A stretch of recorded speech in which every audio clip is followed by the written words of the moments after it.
Selamat siang pemirsa, bersama saya Elisa Bastian.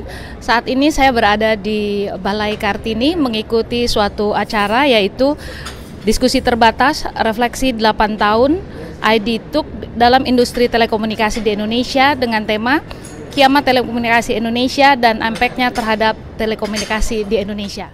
Bahwa ada dua pihak, esensi clear legalnya belum ada. Kalau tidak ID.Tuk, siapa lagi kita akan kenal harapkan? Maka kalau kesempatan. Terima kasih Bapak Moderator. Kami silakan pertanyaan ketiga kepada Bapak yang baju kotak-kotak. Silakan. Mungkin Bapak bisa menjelaskan sedikit sebenarnya apa sih ID.Tuk itu?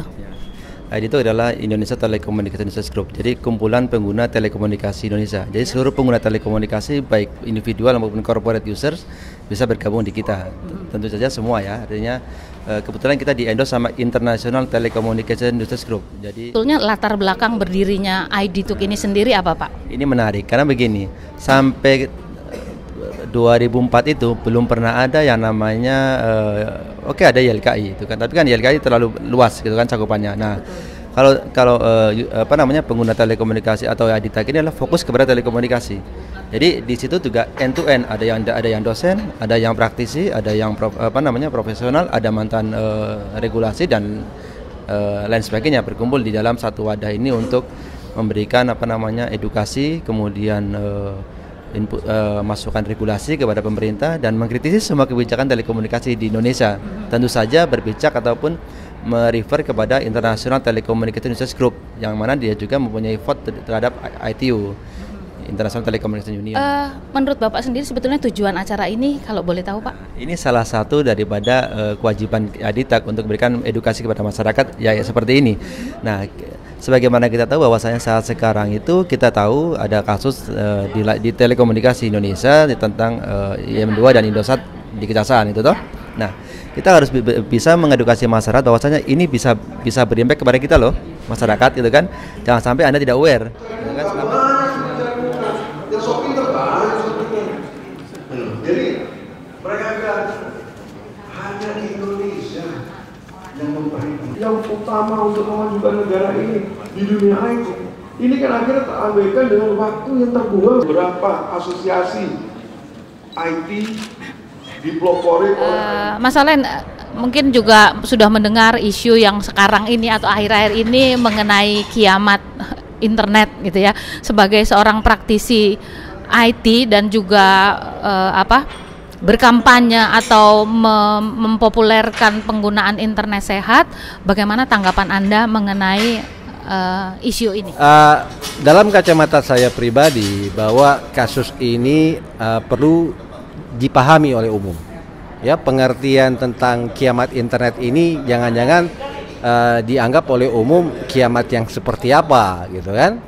Oleh karena itu perlu saya jelaskan, kiamat yang dimaksud di sini bahwa kasus yang belakangan ini diangkat di publik, ya PTX yang kita sudah tahu, apabila provider tersebut disangka atau dinyatakan bersalah, itu memiliki implikasi yang sama terhadap 280 provider internet yang ada di Indonesia. Artinya apa? Kalau semua ditindak, berarti para pengguna internet mengalami masalah yang cukup besar, yang cukup serius gitu. Nah, kalau saya sendiri mungkin melihat di kota besar kita bisa pakai satelit ya, apa aja deh. Karena saya penggerak internet sehat, saya tidak melihat hanya kota besar. Saya melihat bagaimana internet ini bisa masuk sampai di desa, gitu, ya. Kemudian bagaimana internet itu dimanfaatkan untuk dunia pendidikan.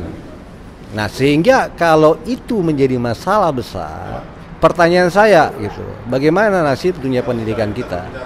Bagaimana nasib petani kita yang selama ini dengan cepat mencari informasi melalui internet tentang harga pasar macam-macam dan sebagainya? Begitupun para pengguna informasi dari internetnya yang kita tahu sangat cepat, terkini, kapan saja kita bisa dapat untuk mengambil satu keputusan gitu ya. Saya juga ragu jangan sampai banyak perusahaan-perusahaan bahkan ya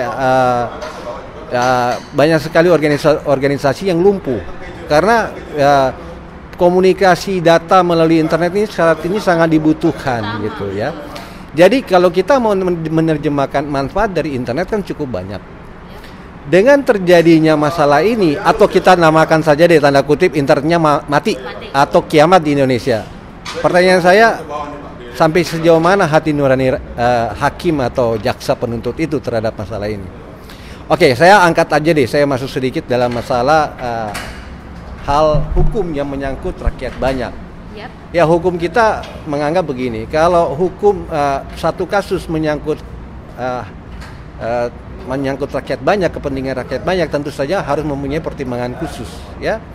Kalau ada satu kasus di lembaga tertinggi negara yang pernah dikeluarkan SP3 karena dasar pertimbangan masyarakat banyak, kenapa ini tidak gitu. Oleh karena itu pendapat saya pribadi bahwa segera kasus ini dihentikan.